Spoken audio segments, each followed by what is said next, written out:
구원에 이르는 지의 제6장 알곡과 쭉정이 7번째 시간입니다. 곡식과 가라지의 비유라는 소제목하에 6개의 질문으로 되어 있습니다. 1번 마태복음 13장 24절부터 30절에는 곡식과 가라지의 비유가 기록되어 있고 37절부터 43절에는 그 해설이 기록되어 있습니다.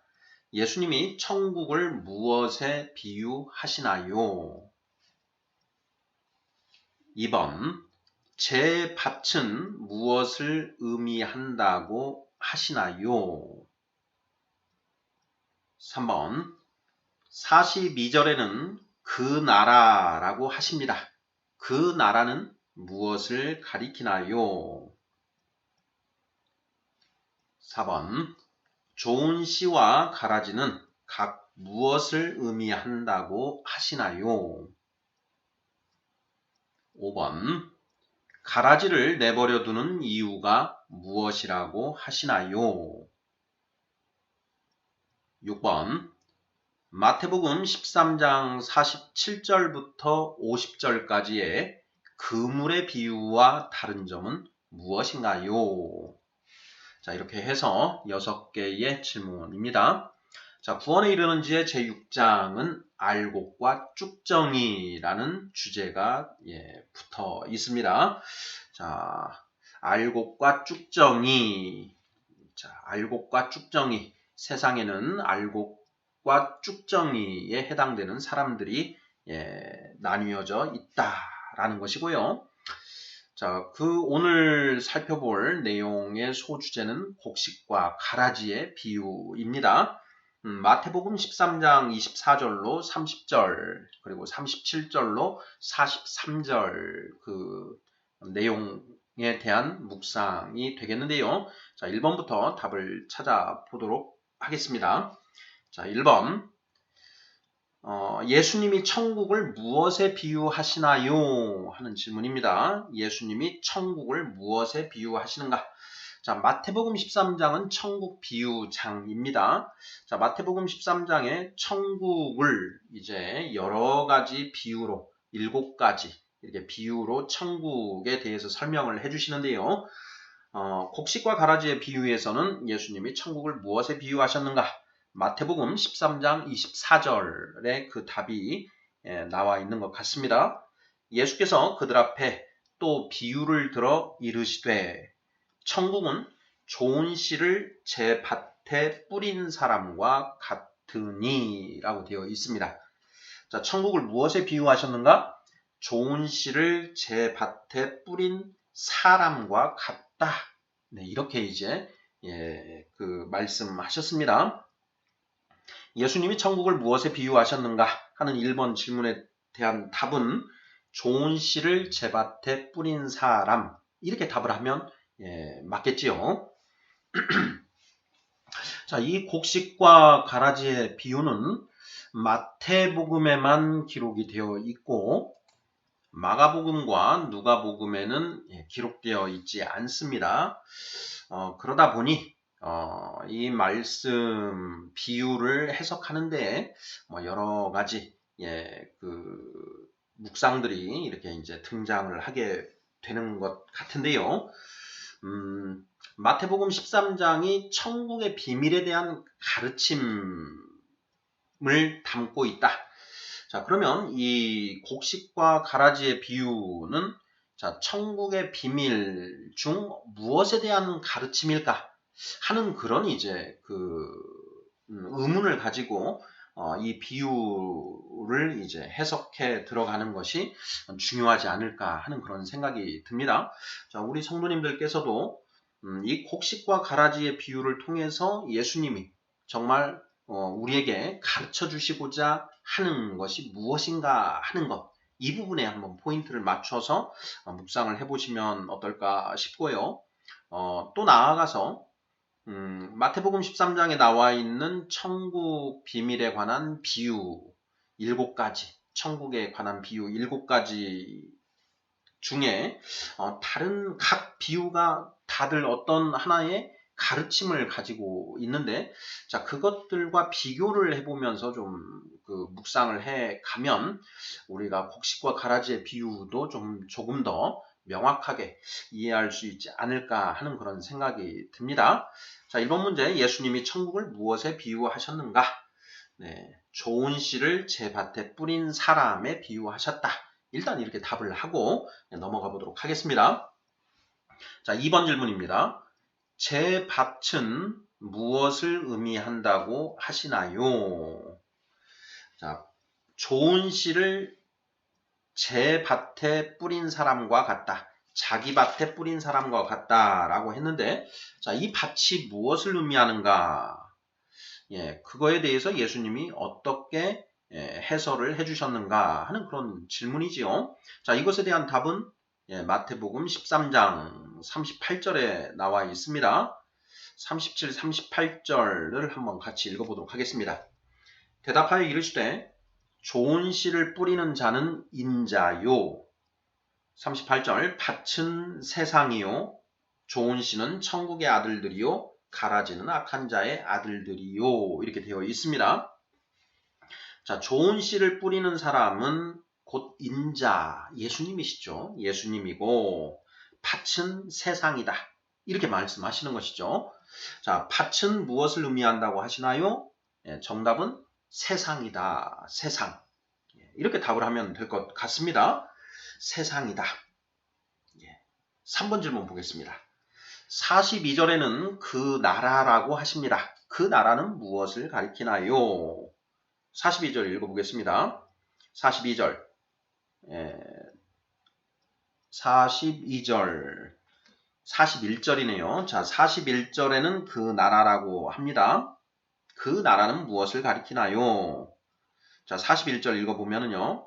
인자가 그 천사들을 보내리니 그들이 그 나라에서 모든 넘어지게 하는 것과 또 불법을 행하는 자들을 거두어내어 이렇게 되어 있습니다. 여기에 그 나라라고 되어 있죠. 그 나라. 자, 질문은 그 나라가 무엇이냐 하는 그런 질문입니다. 자, 우리 성도님들 어떻게 답을 하시겠습니까? 예수님의 나라, 예수님의 나라라고 이렇게 생각을 하면 되는데, 자, 예수님의 나라가 어느 나라인가요? 공간적 개념이라고 봐야 되는데, 그 나라는 무엇을 가리키는가? 자, 예수님이 통치자가 되신 나라, 이렇게 보면 되겠지요. 자, 예수님이 이 세상의 통치자가 되셨습니다. 자, 언제 그렇게 되셨나요? 네, 예수님이 십자가에서 죽으심으로써 사탄을 이기심으로써 자, 하나님으로부터 이 나라 사탄이 통치하고 있는 이 세상을 예수님께 넘기게 되는 그런 일들이 일어난 것 아니겠습니까? 자, 마태복음 28장 18절 예수께서 나와 말씀하여 이르시되 하늘과 땅의 모든 권세를 내게 주셨으니 이렇게 되어 있습니다. 자, 진자는 이긴 자의 종이 되는 법이다. 베드로후서 2장 19절 하반절 말씀이었죠. 아담이 사탄에게 지는 바람에 이 세상의 통치권이 사탄에게 넘어갔습니다. 자, 그런데 예수님이 이 땅에 오셔서 사탄의 사망 권세를 깨뜨리시고 사탄을 이기셨지요. 자, 그래서 이 세상의 통치권이 사탄에서 예수님께 넘어갔다. 이것이 이제 우리가 5장에서 공중 권세 잡은 자에서 이제 우리가 살펴본 그런 내용인데요. 자, 이 세상이 곧 그 나라다라는 것이죠. 인자가 그 천사들을 보내리니 그들이 그 나라에서 모든 넘어지게 하는 것과 또 불법을 행하는 자들을 거두어내어 이렇게 되는 거죠. 그러니까 이 세상, 예수님이 왕으로 지명되신 이 세상인 것이죠. 자, 예수님께 통치권이 넘겨졌지만 사탄이 반란 전쟁을 일으키고 하늘에서 쫓겨나서 이 땅에 와서 레지스탕스로 활동하고 있다라고 했습니다. 예수님께 이 나라의 통치권을 넘겨주지 않기 위해서 바둥거리고 있다. 결사항전하고 있다라고 했습니다. 그래서 하나님께서 예수님께 너는 내 원수가 너의 발등상이 될 때까지 내 우편에 앉아 있으라. 이렇게 말씀하시는 것이고요. 이제 사탄이 발등상이 되었을 때 예수님이 이 땅에 진정 왕으로서 이제 등극하시게 되신다라는 것. 이것이 성경에 기록된 내용이라고 우리가 묵상을 했었지요. 자, 3번 질문 41절에는 그 나라라고 하십니다. 그 나라는 무엇을 가리키나요? 바로 이 세상을 가리킨다. 이렇게 답을 하면 딱 맞지 않을까 싶습니다. 자, 마태복음 28장 18절로 20절 말씀. 예수께서 나와 말씀하여 이르시되 하늘과 땅의 모든 권세를 내게 주셨으니 그러므로 너희는 가서 모든 민족을 제자로 삼아 아버지와 아들과 성령의 이름으로 세례를 베풀고 내가 너희에게 분부한 모든 것을 가르쳐 지키게 하라. 대위임령이라고 우리가 알고 있지요. 이 말씀을 쉽게 바꾸어서 풀어보면, 자, 예수님이 말씀하십니다. 자, 내가 이 세상의 통치자로 지명을 받았다.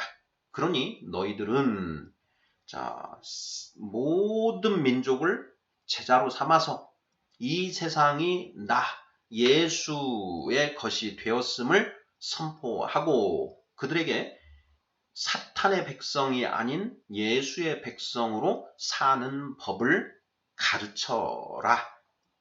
그리고 그 법대로 살게 만들어라 라고 하는 그런 명령이시다. 이렇게 우리가 쉽게 이해할 수 있다라고 했습니다. 우리가 국가가 성립하기 위해서는 주권과 영토와 국민이 있어야 되지요. 자, 국가는 이 세상, 그 나라. 지금 우리가 살고 있는 하늘과 땅, 이곳이 곧 그 국가의 첫 번째 요소인 영토가 되는 것이고요. 두 번째 주권은 예수님께 있으신 것이지요. 예수님의 나라는 왕정제인 것 같습니다. 왕정제. 예수님이 왕이시죠. 자, 그리고 백성들이 있어야 되는데 문제는 백성들입니다. 백성들이 예수님이 왕이 되신 것을 모르고 또 예수님의 그 법이 어떤 것인지를 모른다. 백성들은 여전히 사탄의 나라에 속한 사탄의 법에 따라 살고 있다라는 것이죠. 그래서 그 나라가 성립하기 위해서는 백성이 필요한데 그 백성들이 아직 갖추어지지 않고 있는 그런 상태다. 이렇게 우리가 성경을 이해하면 어떤가 싶습니다. 그래서 예수님께서 제자들에게 너희는 가서 모든 민족을 제자로 삼아서 이 세상이 예수의 것이 되었다라는 것을 선포하고 그들에게 예수의 법을 가르쳐 지켜 행하게 하라라는 이런 명령을 내리신 것이다. 이렇게 우리가 쉽게 이해를 하면 맞지 않을까 싶습니다. 자, 그 나라는 무엇인가? 우리가 살고 있는 이 세상, 사탄이 왕으로, 통치자로서 통치하던 그 세상을 가리킨다. 이렇게 답을 하면 틀림없을 것 같습니다. 자, 그 세상 안에 교회도 있는 것이죠. 교회, 머리는 예수님이시고 우리 성도들이 그 몸이 된 그 교회도 이 세상 속에 포함되어 있는 것이죠. 4번 문제 보겠습니다. 좋은 씨와 가라지는 각 무엇을 의미한다고 하시나요? 좋은 씨와 가라지. 마태복음 13장 38절입니다. 밭은 세상이요 좋은 씨는 천국의 아들들이요 가라지는 악한 자의 아들들이요 이렇게 되어 있습니다. 좋은 씨는 천국의 아들들이고 가라지는 악한 자의 아들들이다. 좋은 씨는 천국의 아들들, 가라지는 악한 자의 아들들. 여기 악한 자는 마귀다라고 했지요. 39절 가라지를 뿌린 원수는 마귀요 이렇게 했습니다. 그러니까 마귀의 아들들이 가라지이고 천국의 아들들은 하나님의 아들들 이렇게 보면 뭐 틀림없지 않겠습니까? 저는 하늘의 가르침으로 빚어진 사람들이 천국의 아들들이고 마귀의 가르침으로 빚어진 사람들이 곧 악한 자의 아들들 가라지다. 이렇게 이해를 해도 맞지 않을까 이렇게 생각을 하고 있습니다. 자, 4번 질문. 좋은 씨와 가라지는 각 무엇을 의미한다고 하시나요? 좋은 씨는 천국의 아들들이요. 가라지는 악한 자의 아들들이다. 이렇게 답을 하면 틀림없을 것 같습니다. 자, 5번 질문입니다.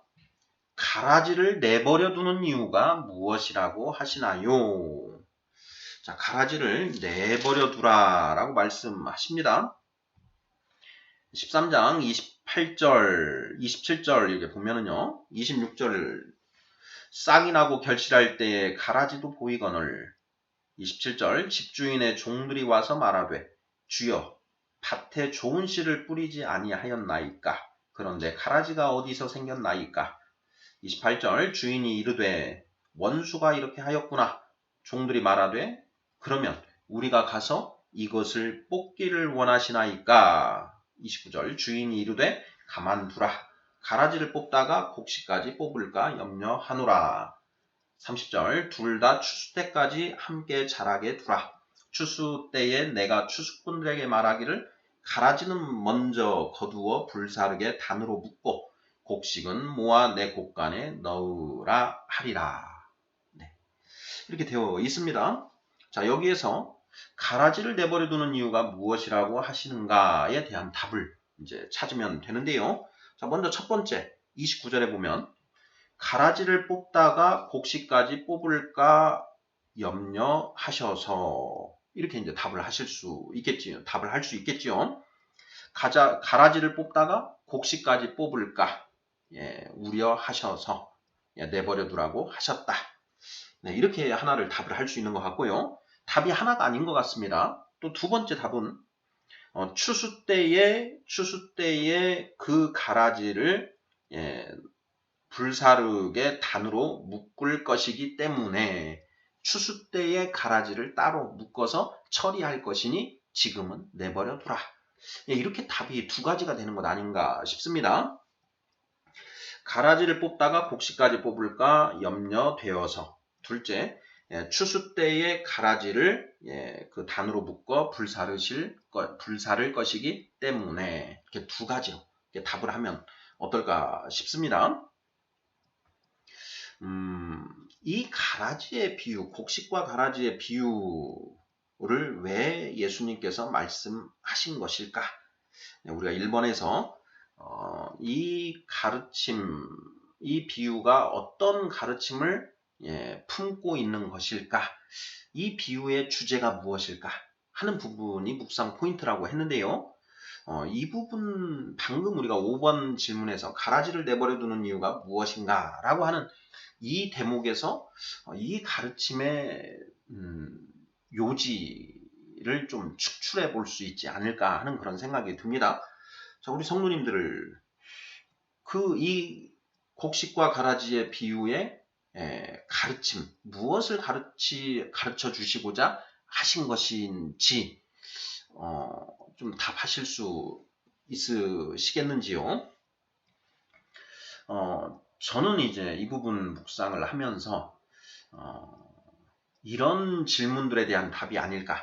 자, 사람들이 예수님께 물어볼 수 있지 않겠습니까? 자, 세상에 착한 사람과 악한 사람들이 공존하는 이유가 무엇입니까? 하나님은 도대체 왜 그러한 악인들을 바로 벌하지 않으시고 내버려 두시는 것인가요? 자, 그리고 천국은 도대체 언제 이루어지는 것인가요? 이런 이제 질문들을 했을 것 같고, 그러한 질문들에 대해서 이 곡식과 가라지의 비유로 그 답을 주고 계신다. 우리가 구약 성경을 쭉 읽어보면 뭐 욥기에서도 대표적으로 나오는데요. 하나님이 악인들을 내버려 두신다라는 것이죠. 악한 사람들이 악을 행했을 때 하나님이 그 천벌이라고 하는 그 벌을 내리시면 이 세상의 악인들이 더 이상 생겨나지 않을 것인데 도대체 하나님은 악인들을 왜 내버려 두시는가? 심지어 악인들이 오히려 세상에서 떵떵거리며 더 잘 먹고 잘 살게 내버려 두시는가 하는 이런 의문들이 구약 성경에 쭉 반복해서 나오지 않습니까? 이 곡식과 가라지의 비유가 바로 그 질문에 대한 답을 품고 있는 것이 아닌가 하는 그런 생각이 듭니다. 그 악인들은 지금 처벌하는 것이 아니고 나중에 새하늘과 새 땅 최후의 심판, 그때 악인들에 대한 처리가 이루어진다라는 어떤 그런 답변. 그리고 그 악인들을 지금 바로바로 처벌하다 보면 곡식까지 뽑을 가능성이 있다.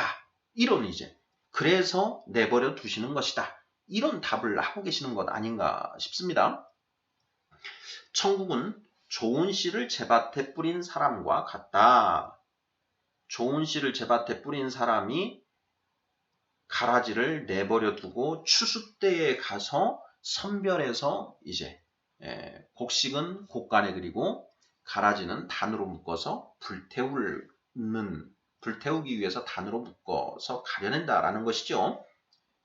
자, 이 세상 우리가 살고 있는 지금 하늘과 지금 땅은 불타 없어지고 불에 풀어 헤쳐지고 새하늘과 새 땅이 만들어지고 그 새하늘과 새 땅에 천국 백성들이 들어가 살게 된다라고 그 성경은 말씀하고 있지 않습니까?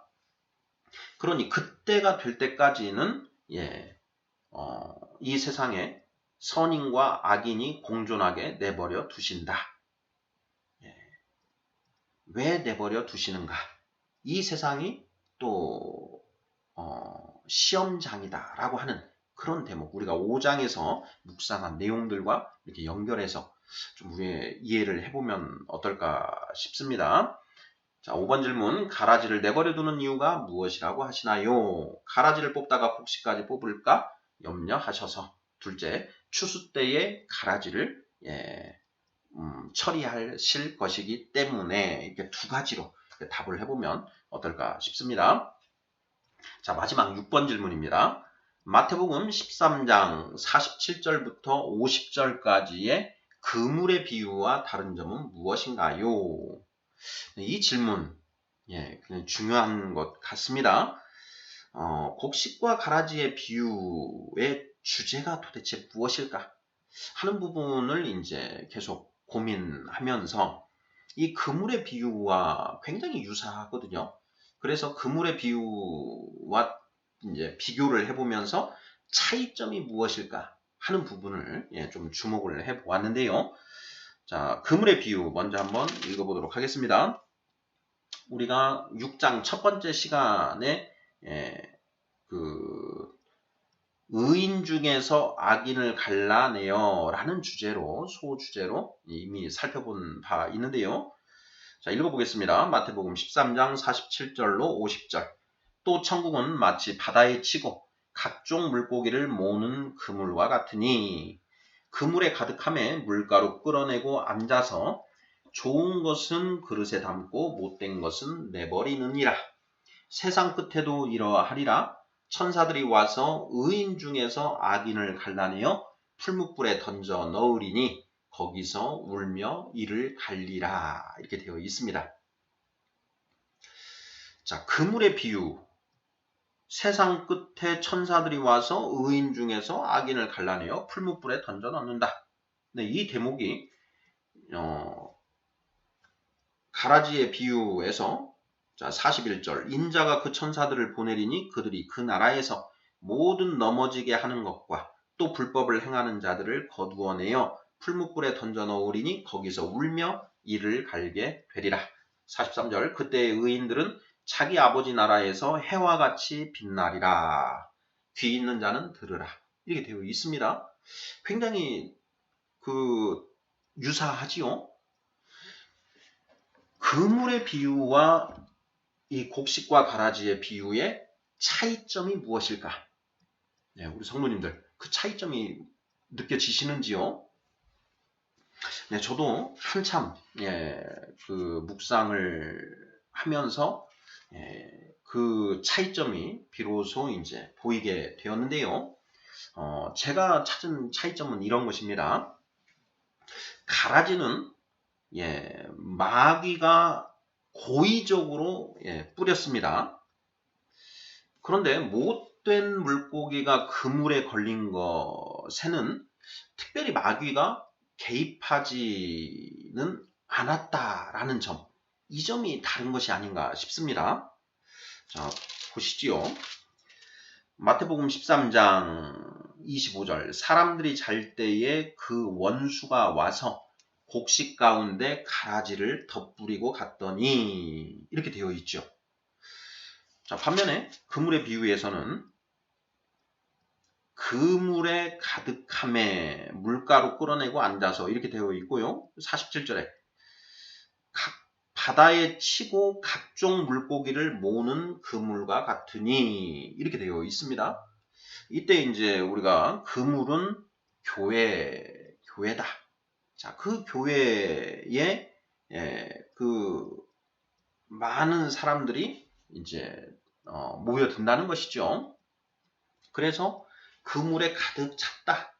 그런데 그 중에 좋은 것이 있고 못된 것이 있더라, 혼재되어 있더라라는 것이죠. 그러니 이 그물의 비유는 명확하게 교회 안에 어떤 그런 걸 특정해서 이렇게 이야기를 비유해 주신 것으로 우리가 볼 수 있고, 또 여기에는 그렇게 교회 안에 못된 것들이 있는데 그러한 것들을 이제 마귀가 일부러 넣은 것은 아니다라는 것. 그런데 이제 이 가라지의 비유에서는 마귀가 곡식 가운데 가라지를 덧뿌리고 갔다라는 것이죠. 자, 이 부분에 좀 차이가 있다. 그리고 밭은 세상이니 교회에 한정짓지 않았습니다. 그 나라, 바로 이 세상과 이 예수님이 통치권을 잡으신 이 하나님이 창조하신 이 세상, 우리가 살고 있는 이 세상, 이것을 그 교회에 한정짓지 않고 포괄적으로 말씀하고 계신다라는 것이죠. 이 점에 차이점이 있더라라는 그런 점이 이제 제 눈에는 보였습니다. 자, 그와 관련해서 저는 이제 고린도후서 11장 14절 15절 말씀을 한번 좀 같이 생각해 볼 수 있지 않을까 싶었는데요. 읽어보겠습니다. 이것은 이상한 일이 아니니라.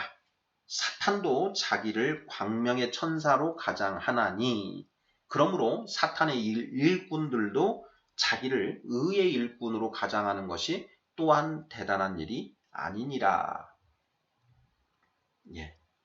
사탄도 자기를 광명의 천사로 가장해서 사탄의 일꾼들도 자기를 의의 일꾼으로 가장한다. 밭은 세상이요 좋은 씨는 천국의 아들들이요 가라지는 악한 자의 아들들이요. 천국은 좋은 씨를 제밭에 뿌린 사람과 같다. 예수님이 이 타락한 이 세상에 오셔서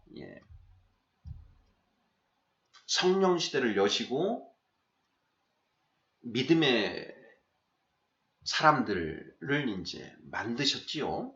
그리고 복음이 전파되는 그런 상황인데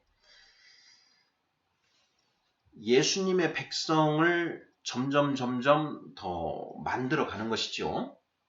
그런데 그것을 사탄이 방해한다라는 것이죠. 방해한다. 예수님의 나라가 확장되는 것을 방해한다.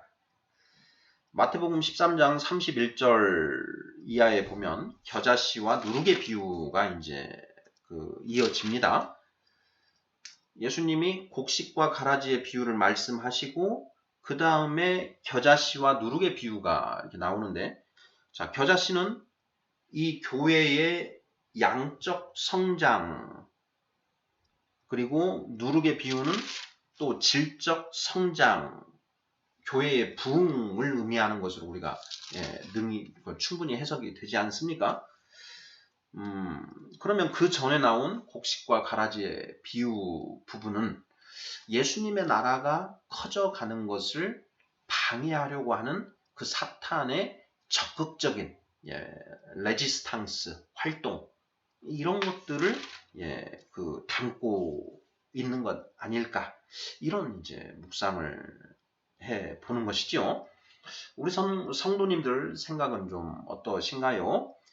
그물의 비유와 이 곡식과 가라지의 비유를 대비해서 곡식과 가라지의 비유를 통해서 예수님이 하시고자 하시는 말씀이, 주제가 무엇인가, 요지가 무엇인가 하는 것을 우리가 뽑아볼 수 있지 않을까 하는 것인데, 그 요지인즉슨 마귀가 예수님의 나라가 성립되는 것을 자꾸 방해하고 막으려고 한다라는 것이죠.